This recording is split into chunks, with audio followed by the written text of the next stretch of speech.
Hey guys, this me Hasan and welcome to Hasan academy. तो हम लोग इस चैनल में फार्मा रिलेटेड टॉपिक डिस्कशन करते रहते हैं। तो आज फिर से एक फार्मा रिलेटेड टॉपिक ही डिस्कशन होगा। तो देखो, जीपेट 22 का अभी इस चैनल में वीडियो आना शुरू हो गए। जीपेट रिलेटेड अभी एक ही वीडियो आया था जिसमें कुछ टिप्स दिया था मैंने, और अभी आज से जीपेट का कंटेंट आना शुरू हो गया। तो टारगेट जीपेट 22। तो 22 जीपेट आने से पहले ना, मतलब जो आने वाला साल में आ रहा है, उससे पहले जितना इंपॉर्टेंट टॉपिक है वो सब हम डिस्कशन कर लेंगे, जहां से ऑलमोस्ट 70 to 80% क्वेश्चन उसी टॉपिक से ही आएगा। तो इंपॉर्टेंट टॉपिक किस तरह से सिलेक्ट करना है वो मैंने आपको पहले का वीडियो में दे दिया। तो आज वीडियो में कुछ टॉपिक डिस्कशन कर लेंगे। देखो, सबसे पहले तो जो भी जीपेट एस्पिरेंट है उनके पास कुछ चीजें रहना बहुत जरूरी है। उनमें से नंबर 1 चीज जो है ना, जीपेट का सिलेबस। तो जीपेट का सिलेबस चाहे आप मोबाइल में रखो या फिर आप हो सके तो आप प्रिंटर निकाल ही लो। देखो, जीपेट का सिलेबस अगर आप देखोगे ना, वहां पे हर एक टॉपिक के अंदर ना कुछ सब टॉपिक होता है और उसमें डिटेल्स लिखा रहता है कि क्या आ सकता है क्या नहीं आ सकता है। तो उनमें से एक टॉपिक है जैसे ऑर्गेनिक केमिस्ट्री हो गया, उसमें बहुत सारे टॉपिक है। तो उनमें से ऑर्गेनिक केमिस्ट्री में एक सब टॉपिक है जो कि एरोमेटिसिटी एंड एरोमेटिक केमिस्ट्री। तो एरोमेटिसिटी एंड एरोमेटिक केमिस्ट्री के अंदर बहुत सारी लाइन लिखा हुआ है, तो आपको वो चीज भी अच्छे से पढ़ना है ताकि आपको कोई भी क्वेश्चन ऐसा फील ना हो कि ये आउट ऑफ सिलेबस आ गए। जैसे एरोमेटिसिटी एंड एरोमेटिक केमिस्ट्री के अंदर जो कुछ बातें लिखा था ना, उसमें से मैं एक दो ही यहाँ पे लिया हूँ। जैसे कॉन्सेप्ट ऑफ एरोमेटिसिटी, उसके बाद एक चीज लिखा हुआ है हाकेल रूल, जिसके बारे में हर बच्चे काफी सीरियस रहते हैं और आई थिंक हर कोई ये सीख के ही जाता है कि हाकेल रूल क्या होता है क्या नहीं। और उसके नीचे भी बहुत सारी चीजें लिखा हुआ आता है, जैसे कि लिखा हुआ है वहां पे electrophilic and nucleophilic aromatic substitution reaction. तो यहाँ पे बेंजीन हो गए या फिर कोई भी एरोमेटिक कंपाउंड के साथ जितना भी सब्स्टिट्यूशन रिएक्शन हो सकता है, चाहे वो इलेक्ट्रोफिलिक हो या फिर न्यूक्लियोफिलिक हो, कुछ जैसे हो गया Friedel cup, alkylation, acylation, halogenation, इस तरह का कोई भी जो रिएक्शन है ना, वो सब वहां पे आ जाता है। तो उसका कोई भी एक रिएक्शन आ सकता है क्योंकि ये सिलेबस में लिखा हुआ है। उसके बाद बेंजाइन मैकेनिज्म भी कैसे क्या होता है क्या नहीं, वो सब भी लिखा हुआ है। या फिर mono and di substituted aromatic compound क्या होता है, किस तरह से वो लोग रिएक्ट करते हैं, वो सब के बारे में भी लिखा हुआ है। और आपको हर एक चीजें वहां का सीखना है, क्योंकि आपको एट द एंड ऐसा ना लगे कि मैं तो स्टडी करके गया था मगर न जाने क्वेश्चन कहाँ से आया था। तो क्वेश्चन सिलेबस से ही रहता है, बट आपको सिलेबस अच्छे से देखना होता है ताकि आपको एक भी क्वेश्चन मिस ना हो। बट ये जरूरी है कि वो कॉन्सेप्ट जो आप सीख रहे हो ना, वो मतलब इम्पोर्टेंट है कि नहीं। जो भी इम्पोर्टेंट चीजें है वो जल्दी सीखना होता है ताकि आप एक बार रिवाइज कर पाओ, और जो भी थोड़ा कम इम्पोर्टेंट है वो बाद में सीखो। देखो, तो आज हम लोग इस टॉपिक में ना कुछ चीजें सीख लेंगे, जैसे कि एरोमेटिसिटी क्या होता है और हाकेल रूल के बारे में डिटेल सीख लेंगे। तो वीडियो के एंड तक आप काफी श्योर हो जाओगे कि कौन सा कंपाउंड एरोमेटिक होता है, कौन सा नॉन एरोमेटिक, कौन सा एंटी एरोमेटिक, ठीक है ना। तो लास्ट तक देखो वीडियो, स्किप मत करो। और कोई भी जीपेट एस्पिरेंट देख रहे हो ना, तो आई थिंक एक कॉपी और पेन ले लो और साथ में साथ लिख के जाओ, क्योंकि ये सब ऑर्गेनिक केमिस्ट्री का चीज है ना, आप सिर्फ देखने से नहीं होता है, आपको प्रैक्टिस करना होता है। देखो, सबसे पहले एरोमेटिसिटी की बात करेंगे। तो एरोमेटिसिटी बेसिकली क्या होता है और कौन सा कंपाउंड में एरोमेटिसिटी आपको दिखाई देते हैं। तो एरोमेटिसिटी देखने के लिए ना, कोई भी कंपाउंड जो साइक्लिक होगा या फिर साइक्लिक होने के बाद प्लेनर होना चाहिए और उसमें पाई बॉन्ड रहना चाहिए। जनरली पाई बॉन्ड रहने से ना वो कंजुगेशन में घूमता रहता है। जो पाई बॉन्ड होता है वो डीलोकलाइज होता रहता है, कंजुगेशन फॉलो करता है। और जब कोई भी कंपाउंड ऐसा इस तरह का प्रॉपर्टीज शो करता है, आई मीन पाई बॉन्ड होता है या फिर साइक्लिक होता है और कंजुगेशन में आता है, तो उसका स्टेबिलिटी बहुत बढ़ जाता है, जिसके लिए हर कोई ना एरोमेटिसिटी होना चाहता है, क्योंकि एरोमेटिक होना चाहता है। स्टेबिलिटी क्या हो जाता है, इंक्रीज हो जाता है। तो स्टेबिलिटी एक रीजन हो गया जिसके लिए आपको अगर बाद में जब आप रिएक्शन सिखाऊंगा ना, वहां आपको पता चलेगा किसी कंपाउंड का अगर एरोमेटिसिटी लॉस हो गया ना, तो वो फिर से रिएक्ट कर लेता है और कहीं से भी एक पाई बॉन्ड लाने का कोशिश करता है या फिर अपना एरोमेटिसिटी ना फिर से गेन करने के ट्राई करता है। तो ये तो हो गया एरोमेटिसिटी के बारे में कि एरोमेटिसिटी क्यों चाहिए मॉलिक्यूल को, क्योंकि स्टेबिलिटी के लिए। सिंपल भाषा में स्टेबिलिटी बोल सकते हो। और उसके बाद देखो, आप जब आई थिंक 11-12 में भी था और बी फार्म में भी था। B pharm I think first year में था, कौन सा सेम में था उतना ज्यादा मुझे याद नहीं। आपको एक टेस्ट आता था कि ये कंपाउंड एरोमेटिक है कि एलिफिटिक है, आपको वो लैब में टेस्ट करके बोलना होता था। तो उसके लिए जो टेस्ट था ना, इग्नाइशन टेस्ट बोलते हैं उसको। तो उसमें क्या करना होता है, उसमें सिंपली अभी तो आपका लैब बंद रहेगा, बाद में आप करके देख सकते हो। आपका थोड़ा सा भी जो भी कंपाउंड होगा ना उसको आप स्पेसुला में लेना है, उसके बाद उसको ना बुनसन बर्नर में आपको मतलब जला के देखना है, उसको फायर करके देखना है कि उसके बाद आपको देखना है कि वो वहां से जो स्मोक निकल रहा है ना वो किस तरह का स्मोक है। अगर बहुत ज्यादा स्मोकी होगा, सूती फ्लेम बोलता है उसको, अगर सूती फ्लेम होगा तो वो हो जाएगा एरोमेटिक। तो सूती फ्लेम बेसिकली कैसा होता है, आप अगर कभी टायर वगैरह जलाया हुआ देखा होगा तो आपको पता रहेगा, बहुत ब्लैक कलर का स्मोक निकलता है, तो उससे आपको कंफर्म हो जाओगे कि ये कंपाउंड एरोमेटिक है कि नहीं। तो ये तो था प्रैक्टिकल बातें, बट आप जब एग्जाम में आएगा ना थियोरेटिकली उस चीजों को किस तरह से कंफर्म हो गया। हाँ यहाँ लिख देता हूँ, अगर सूती फ्लेम हुआ ना तो एरोमेटिक हो जाएगा, एंड नॉन सूती फ्लेम होने से एलिफेटिक। ठीक है ना। आप जब भी आपका लैब स्टार्ट हो जाएगा ना, कोई भी एक कंपाउंड ले लेना, एरोमेटिक कंपाउंड बेंजीन वगैरह ले लेना और करके देख सकते हो। ठीक है ना।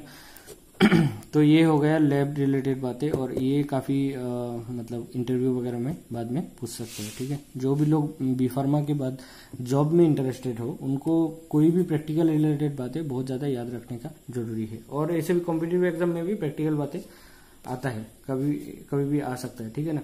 तो ये हो गया आपका इग्नाइटेशन टेस्ट एंड एरोमेटिसिटी के बारे में थोड़ा बहुत बातें, और वो इसका जो सबटाइटल था ना उसमें एक बात था कि डिटेल्स अबाउट बेंजीन, तो बेंजीन के बारे में आपको सब कुछ पता होना पड़ेगा, जो कि दूसरा दिन मैं डिस्कशन करूंगा। ठीक है ना। तो आप देख लेते हैं एरोमेटिसिटी के बारे में। देखो डायरेक्ट हाकेल रूल ही डिस्कशन कर लेते हैं। हाकेल्स रूल, तो ये हाकेल एक साइंटिस्ट का नाम है जिन्होंने ये सब रूल दिया था। तो देखो उन्होंने क्या बोला था, कोई भी कंपाउंड जो एरोमेटिक होगा ना, तो एरोमेटिक होने के लिए उसमें कुछ क्राइटेरिया रहना जरूरी है। तो उसमें से एक था सबसे पहला जो साइक्लिक होना जरूरी है। साइक्लिक ही लिख दिया। देखो कंपाउंड जो भी होगा ना वो इस तरह का साइक्लिक होना जरूरी है, चाहे जितना भी मेंबर का हो जरूरी नहीं, वो बात नहीं है, but cyclic compound must be cyclic. अगर साइक्लिक नहीं हुआ, नॉन साइक्लिक हुआ या फिर एलिफेटिक हुआ, स्ट्रेट चेन हुआ, तो एरोमेटिक नहीं होगा। तो जब भी आप एरोमेटिक चेक करने जाओगे ना, to find out whether it's compound in aromatic और not, just first thing you have to follow check that whether this compound is cyclic और नॉट। साइक्लिक हो गया, उसके बाद जो सेकंड चीज है आपको पता होना चाहिए वो है planner. Whether this compound is planar or not, you have to find out. So for this you should know one thing, that is the hybridization. Hybridization से आपको पता लगेगा कि कंपाउंड प्लानर है कि नहीं। तो उसके लिए आप या तो sp2 या तो sp हाइब्रिडाइज होना बहुत जरूरी है। ठीक है ना। अगर sp3 हुआ तो टेट्राहेड्रल में आ जाएगा, तो वो एरोमेटिक नहीं हो पाएगा। ठीक है ना। तो sp2 एंड sp होता है कि नहीं हाइब्रिडाइजेशन, वो आपको कैसे पता चलेगा।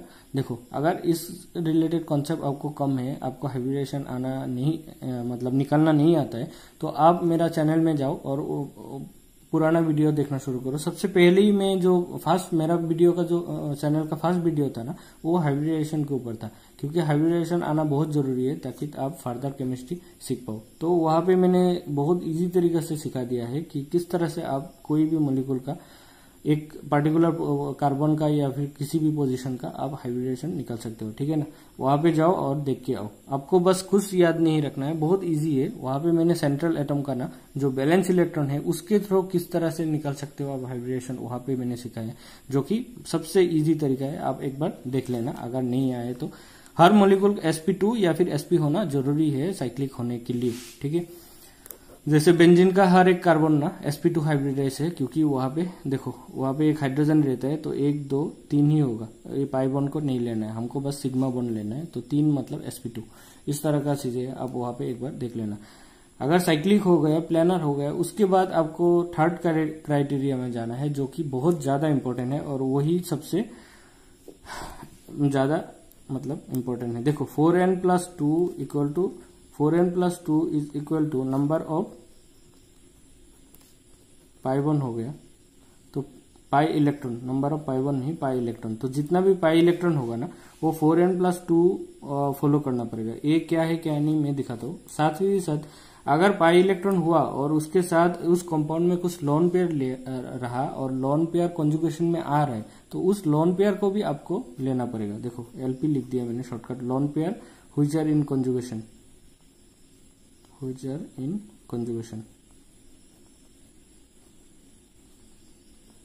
ठीक है ना। तो सबसे पहले तो मैं लेफ्ट साइड को क्लियर करता हूँ कि 4n+2 का मीनिंग क्या है। देखो 4n+2 ये जो है ना, इसमें n मतलब क्या होता है, n मतलब होल नंबर होता है, 0 होगा, 1 होगा, 2 3 इस तरह से जाता रहेगा। तो 4n+2 का मीनिंग क्या क्या हो सकता है। 4n+2 इज इक्वल टू, अगर यहाँ पे 0 पुट कर दिया तो 2 होगा, ठीक है ना। n अगर 0 हुआ, n 0 हुआ तो ये 2 बन जाएगा, n अगर 1 हुआ तो ये 6 हो जाएगा, n 1, और n अगर आपका 2 हुआ ना तो ये 10 बन जाएगा, और इस तरह से जाता रहेगा। मैं हर कोई एक एक का नहीं दिखा रहा हूँ, इस तरह से 2 6 10 14 आई थिंक 18 22 इस तरह से जाएगा। 4 के मल्टीप्लाई में करना है, प्लस में 2 करना है, तो यहाँ पे 0 पुट करना भी जरूरी है। ओनली 2 इलेक्ट्रॉन से भी आपका एरोमेटिक हो सकता है। ये कॉन्सेप्ट लोगों का गलत रहता है, क्योंकि हर कोई सोचता है यहाँ पे n मतलब 1 से शुरू होगा और 6 इलेक्ट्रॉन से सोचता है, बट 2 का भी है।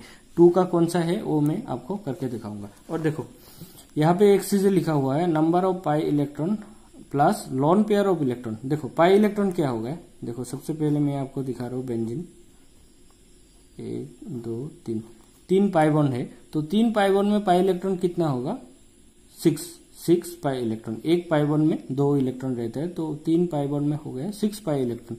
तो ये हो गया पाई इलेक्ट्रॉन। और उसके बाद जो एक चीज लिखा हुआ है कि lone pair which are in conjugation. देखो सपोज यहाँ पे आपने इस तरह का एक कंपाउंड इमेजिन करो, एंड उसके बाद सपोज यहाँ पे आपने नेगेटिव साइन दे दिया। नेगेटिव साइन मतलब 2 इलेक्ट्रॉन होता है, ठीक है ना, और पॉजिटिव साइन होगा तो वहां पे इलेक्ट्रॉन नहीं होता है। तो देखो यहाँ पे 2 और 2 4 हो गया, तो 4 हो गया पाई इलेक्ट्रॉन। उसके बाद ये जो 2 इलेक्ट्रॉन है ना, वो कॉन्जुगेशन में है कि नहीं आपको देखना है। अगर कॉन्जुगेशन में आ रहा है, कॉन्जुगेशन में ये पार्टिसिपेट कर रहे हैं, तो आपको यहाँ उसको भी ऐड करना होगा। देखो ये बॉन्ड इधर आ सकता है और ये इधर जा सकता है, तो ये कॉन्जुगेशन में पार्टिसिपेट कर रहे हैं। देखो ये किस तरह से रोटेट करेगा, ये यहाँ पे आ जाएगा, ये जो नेगेटिव साइन है ना ये यहाँ पे चला जाएगा, और ये वाला इधर चला जाएगा। दिखाई दे रहा है ना, हाँ ये वाला इधर चला जाएगा, ये यहाँ पे आएगा, और नेगेटिव साइन ये सेकंड वाला पोजीशन में चला जाएगा। तो इस तरह से ये रोटेट करते रहेगा। अगर इस तरह से रोटेट करते रहा ना, तो ये मतलब cyclic I mean conjugation fulfil कर रहे हैं। कॉन्जुगेशन फुलफिल कर रहे हैं तो ये एरोमेटिक तो होगा ही, और इसको भी जुड़ना है। तो 4 तो हो गया पाई इलेक्ट्रॉन प्लस 2 ये नेगेटिव साइन का जो भी लोन पेयर है 2 इलेक्ट्रॉन हो गए, तो टोटल हो गया 6 इलेक्ट्रॉन। तो 6 हुआ तो ये 4n+2 फॉलो कर रहे हैं, तो ये बन गया एरोमेटिक। तो आपको बेसिकली 3 चीजों में ध्यान देना है। सबसे पहले साइक्लिक है कि नहीं, वो तो आप देख के ही बता दोगे कि कंपाउंड साइक्लिक है कि नहीं। उसके बाद प्लेनर होना चाहिए, जिसके लिए आपको हाइब्रिडेशन आना चाहिए, sp2 है कि नहीं। और एक बात है, हाँ जो प्लेनर होने के लिए sp2 हाइब्रिडेशन है, देखो इस तरह से नेगेटिव साइन कहीं भी रहा ना तो वो होगा आपका sp2, और अगर यहाँ पे पॉजिटिव भी रहा तब भी होगा sp2। तो उस बात से आप मतलब कंफ्यूज मत होना कि यहाँ पे तो कुछ है नहीं, तो ये क्या प्लेनर है कि नहीं। ये मॉलिक्यूल प्लेनर है। अगर मॉलिक्यूल प्लेनर नहीं होने होगा ना, तो इस तरह का होगा। सपोज यहाँ पे 2 इलेक्ट्रॉन है और यहाँ पे कुछ भी नहीं है, तो इस पोजीशन में देखो कुछ भी है नहीं, मतलब क्या 2 हाइड्रोजन है और 2 बॉन्ड तो इधर ही है। इसका मतलब 4 सिग्मा बॉन्ड हो गया। 4 सिग्मा बॉन्ड मतलब ये कार्बन हो गया sp3, तो sp3 हो गया मतलब आउट ऑफ प्लेन हो गया, तो ये आपका एरोमेटिसिटी नहीं होगा। तो इस तरह का कंपाउंड जो होगा ना, तो ये हो जाएगा आपका नॉन एरोमेटिक। तो यहाँ पे आपको कुछ चीजें फिर से देखना है। देखो अगर चीजें साइक्लिक हुआ, इसके बाद चीजें कंपाउंड जो है ना वो प्लेनर नहीं हुआ, प्लेनर नहीं हुआ तो यहाँ तक आपको जाना ही नहीं है, तो कंपाउंड हो जाएगा आपका नॉन एरोमेटिक, ठीक है ना। और उसके बाद देखो कुछ कंपाउंड होता है जो साइक्लिक होता है, प्लेनर होता है, बट ये 4n+2 फॉलो नहीं करता, ओनली 4n फॉलो करता है। तो वो क्या होगा, वो हो जाएगा आपका एंटी एरोमेटिक। उसके लिए एक एग्जाम्पल दे दूंगा, एंटी एरोमेटिक। देखो एंटी एरोमेटिक में हमेशा क्या होगा, 4n फॉलो करेगा, और n मतलब यहाँ पे 1 से शुरू होता है, ठीक है। n मतलब 0 होने से तो 0 इलेक्ट्रॉन हो गए, तो n मतलब यहाँ पे 1 से शुरू होता है। 1 2 3 4 इस तरह से जाता रहेगा। इसका मतलब 4n मतलब 1 होने से क्या होगा, 4 होगा, और क्या क्या हो सकता है, 8 हो सकता है, फिर से 12 हो सकता है, ठीक है ना, 16 हो सकता है। तो इस तरह का पाई इलेक्ट्रॉन हो जाएगा 4n। ये हमेशा याद रखना, एंटी एरोमेटिक में n 1 से शुरू होता है, और जब एरोमेटिसिटी देखेंगे तब n का क्या होगा, 0 से शुरू होगा। ये इसका एक एग्जांपल मैं दे देता हूँ। जैसे ए कंपाउंड हो गया सपोज, तो यहाँ पे मैंने एक पाई बॉन्ड दे दिया, 2 इलेक्ट्रॉन हो गए, और यहाँ पे मैंने नेगेटिव साइन दे दिया। तो इसका मतलब देखो sp2 sp2 sp2, ये साइक्लिक तो पहले साइक्लिक तो है ही, ये प्लेनर भी है क्योंकि तीनों sp2 पोजीशन में है। उसके बाद देखो 2 यहाँ पे हो गया और एक यहाँ पे हो गया, और ये कॉन्जुगेशन में पार्टिसिपेट भी कर रहे हैं, तो उसको काउंट भी करना है। तो 2 इलेक्ट्रॉन और 2 4 इलेक्ट्रॉन हो गए, तो 4 इलेक्ट्रॉन मतलब क्या हो रहा है, ये एंटी एरोमेटिक। तो ये कंपाउंड हो गए एंटी एरोमेटिक। आई होप आप समझ गए होंगे। तो ये हमेशा याद रखना, सिर्फ 3 ही चीजें आपको देखना है, साइक्लिक है कि नहीं, प्लेनर है कि नहीं, और इसके लिए आप मेरा पहला का वीडियो देख के आओ। उसके बाद लास्ट में 4n+2 फॉलो कर रहे हैं कि नहीं।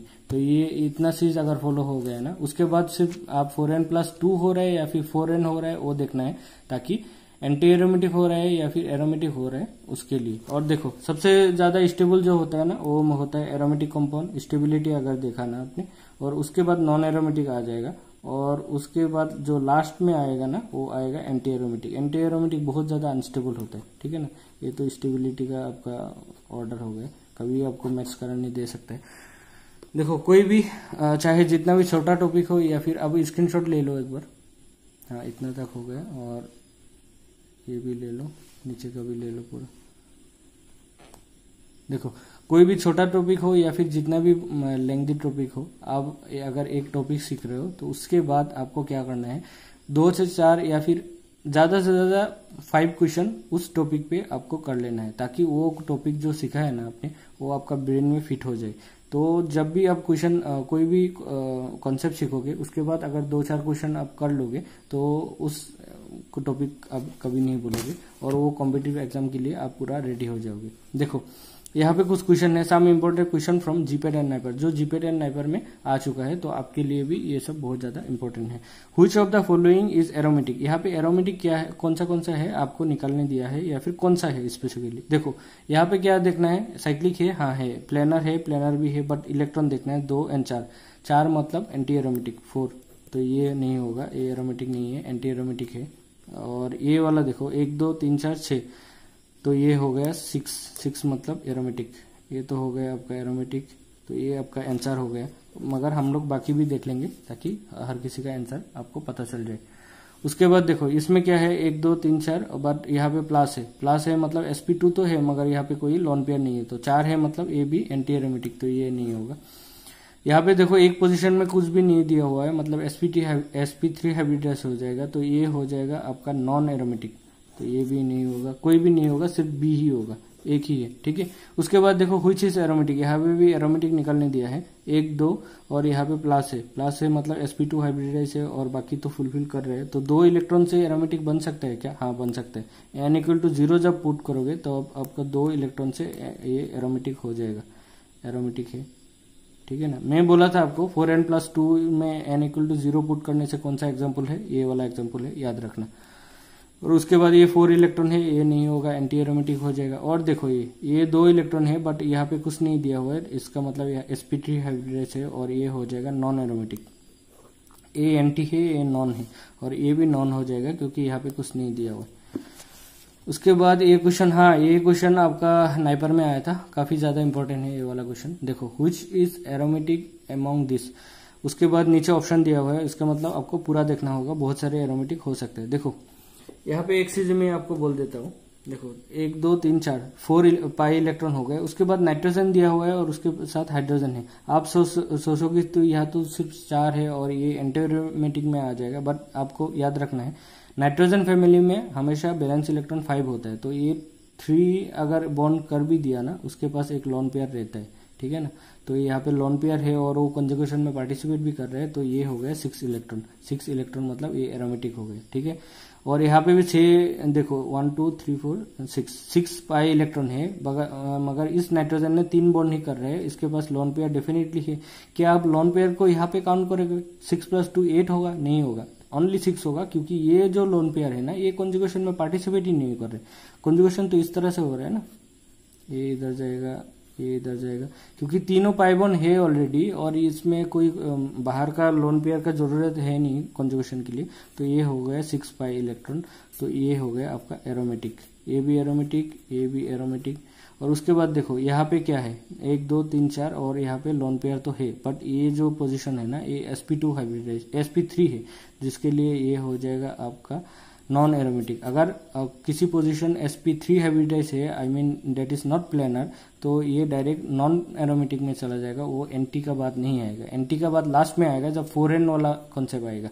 देखो 1 2 3 4 5 से यहाँ पे भी लोन पेयर है, यहाँ पे हाँ हम लोग देख रहे थे ये वाला कंपाउंड में। देखो यहाँ पे 2 इलेक्ट्रॉन है, 6 पाई इलेक्ट्रॉन है और ये नाइट्रोजन के पास दोनों के पास लोन पेयर है, बट लोन पेयर काउंट नहीं होगा। तो 6 पाई इलेक्ट्रॉन ही आपस में कंजुगेशन कर रहे हैं, तो ये हो जाएगा आपका एरोमेटिक। तो एरोमेटिक कौन सा हुआ, ए बी और डी हुआ, और सी वाला एरोमेटिक नहीं है। तो अगर ऑप्शन में देखेंगे सबसे पहले ये पूछा है ए ओनली, ये तो नहीं होगा, ए एंड बी ये भी नहीं होगा, A B and D this is the correct answer. और लास्ट में पूछा है all of the above, all of the above भी नहीं हो सकता। ठीक है, तो ये हो गया हमारा आज का क्लास। तो आप स्क्रीनशॉट ले लो, लेना है तो। देखो ये बहुत ज्यादा इंपॉर्टेंट है, बहुत ज्यादा चांस है कि आपको एग्जाम में इस तरह का कंपाउंड डायरेक्ट मिल जाए। ठीक है ना, तो आप इसका स्क्रीनशॉट ले लो और जो भी नोट बना रहे हो साथ ही साथ वो नोट में ये सब लिख के रखो। और देखो ये पार्ट 1 था, उसके बाद हम लोग कुछ उसका एक्सेप्शनल है। केमिस्ट्री का एक फंडा है कि जहां भी आप केमिस्ट्री कुछ भी सीख रहे हो ना, उसका एक्सेप्शनल रहता है, और एक्सेप्शनल आपको सीखना ही सीखना है। बहुत ज्यादा क्वेश्चन एक्सेप्शनल से आता है। तो इसके अलावा भी कुछ और कॉन्सेप्ट होता है, हालांकि वो थोड़ा जीपेट लेवल से बाहर का लग रहा है, बट फिर भी मैं डिस्कशन कर दूंगा। जैसे होमोएरोमेटिक कंपाउंड हो गया ना, तो कुछ कंपाउंड होता है जिसको होमोएरोमेटिक बोलते हैं, तो वो किस तरह का कंपाउंड है उसके बारे में डिस्कशन कर देंगे। और एक कुछ कंपाउंड है जो मैं एक्सेप्शनल बोल चुका हूं ना, तो आपको ऐसा लगेगा कि 8 पाई इलेक्ट्रॉन है और 8 मतलब बाकी सब फुलफिल कर रहा है, तो ये 4n में आ रहा है, 4:2 8 हो रहा है, तो ये एंटी एरोमेटिक होना चाहिए, बट वो एंटी एरोमेटिक नहीं होता है। ठीक है ना, वो बन जाता है आपका मतलब नॉन एरोमेटिक। और किस लिए वो हो रहा है, वो because of that compound is not planar. तो उसके वो सब एग्जाम्पल क्या है, क्यों ऐसा हो रहा है, उसका एक बोल ही देता हूँ। साइक्लोऑक्टाटेट्राइन अगर आपको मिला ना, आप गूगल करके देख लेना साइक्लोऑक्टाटेट्राइन, तो वो आपका ऐसे तो लग रहा है एंटी एरोमेटिक है, बट वो नॉन एरोमेटिक हो जाता है, क्योंकि वो उसका शेप में कुछ अलग आ जाता है। तो जो भी हो उसका डिस्कशन हम कर लेंगे। तो देखो स्क्रीनशॉट तो ले लिया, उसके बाद कुछ बात बोलना था। हाँ, जो नाइपर अगर नाइपर जेई जो अभी काउंसलिंग चल रहा है, उनका कोई अगर ये वीडियो देख रहे हो यहाँ तक, तो आपको बता दूं कि अन्नामलाई यूनिवर्सिटी में ना फॉर्म फिलअप एक्सटेंड कर दिया गया है, तो 35 तक फॉर्म फिलअप होगा। और उसके बाद कोई भी अगर नाइपर में आपको सीट नहीं मिल सकता है, दूसरा कॉलेज में आपको ट्राई करना है ना, तो आप मेरा हसन एकेडमी जो भी हसन एकेडमी नाम से एक टेलीग्राम चैनल है, आप वहाँ पे जुड़ जाओ। जीपेट का जो भी स्टूडेंट है वो भी जुड़ जाओ, और पुराना जो स्टूडेंट है वो भी जुड़ जाओ, क्योंकि वहाँ पे जो भी कॉलेज का फॉर्म फिलअप वगैरह आ रहा है ना अभी अपकमिंग डेज में, मैं वहाँ पे देता रहूँगा। तो ये हो गया उनके लिए। और हाँ, जीपेट 2022 के लिए एक बात है, जो भी स्टूडेंट जीपेट 22 आने वाला जीपेट 2022 को लेके बहुत ज़्यादा सीरियस हो, आप मुझे ईमेल कर सकते हो, क्योंकि मैं कुछ बच्चों को पर्सनली गाइड करने जा रहा हूँ, ताकि वो लोग जो भी जीपेट का आने वाला एग्ज़ाम है ना, उसमें one of the all India top rank ला पाए ना, अच्छा रैंक ला पाए। उसके लिए मैं कुछ बच्चे को पर्सनली गाइड करूँगा। हर बच्चे को तो नहीं कर सकते, और मैं खुद भी कुछ प्रिपेयर कर रहा हूँ एग्जाम का, तो बहुत ही कम बच्चे को करने वाला हूँ। तो कोई अगर इंटरेस्टेड हो तो आप मुझे ईमेल करो, ठीक है ना। और अगर किसी को ऐसा लगता है सिर्फ आप जीपेट आने वाला जीपेट जस्ट आप क्वालिफाई करना चाहते हो, तो आपको जरूरी नहीं है ऐसा पर्सनली गाइड लेने का।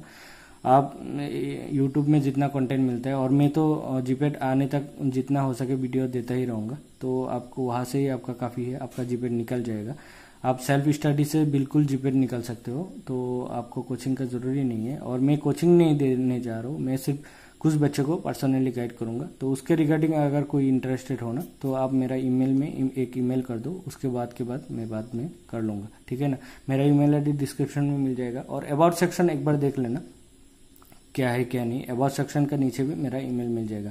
And thank you for watching. Video थोड़ा लेंथी हो गया, क्योंकि केमिस्ट्री का चीजें इस तरह से ही है, आपको चीजें डिटेल्स में डिस्कशन होना बहुत जरूरी है, नहीं तो आप समझोगे नहीं है। और अगर आपको समझ में नहीं आया ना चीजें तो कोई फायदा नहीं है समझा के, मेरा भी टाइम वेस्ट, आपका भी टाइम वेस्ट, ठीक है ना। Thank you for watching and keep sharing this video among GPAT aspirant, and thank you for watching.